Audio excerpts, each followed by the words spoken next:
The Fat Controller works his engines hard, but they are very proud when he calls them really useful. I'm going to the scrapyard today, Edward called to Thomas. What? Already? You're not that old, replied Thomas cheekily. Thomas was only teasing.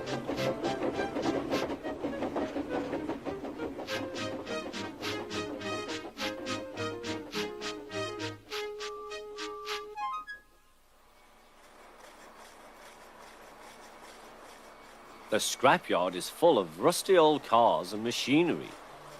They are broken into pieces, loaded into trucks, and Edward pulls them to the steelworks where they are melted down and used again. Today there was a surprise waiting for Edward in the yard. It was a traction engine. "Hello," said Edward. "You're not broken and rusty. What are you doing here?" "I'm Trevor. They're going to break me up next week." "What a shame," said Edward. "My driver says I only need some paint, polish and oil to be as good as new. But my master says I'm old-fashioned." Edward snorted. "People say I'm old-fashioned, but I don't care. The Fat Controller says I'm a useful engine." "What work did you do?" "My master would send us from farm to farm. We threshed corn, hauled logs and did lots of other work. The children loved to see us." Trevor shut his eyes, remembering. "Oh, yes, I like children."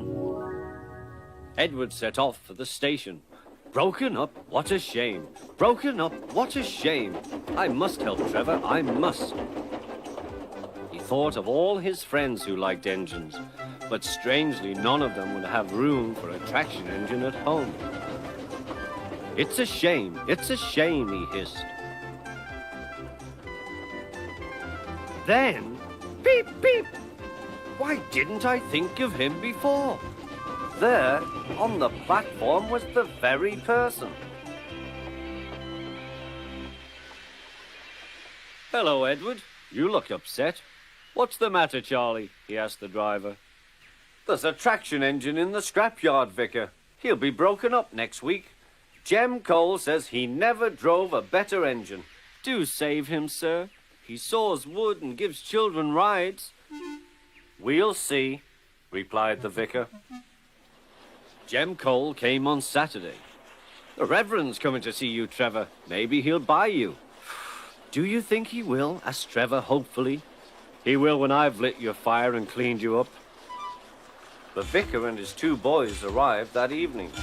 Trevor hadn't felt so happy for months. He chuffered about the yard.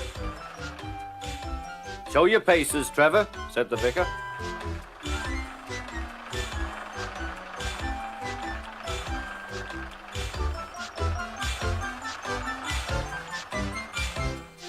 Later, he came out of the office smiling. "I've got him cheap, Jem, cheap." "Do you hear that, Trevor?" cried Jem. "The Reverend saved you and you live at the vicarage now." "Peep, peep," whistled Trevor.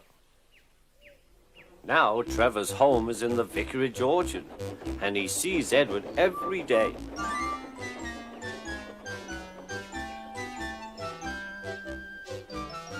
His paint is spotless and his brass shines like gold.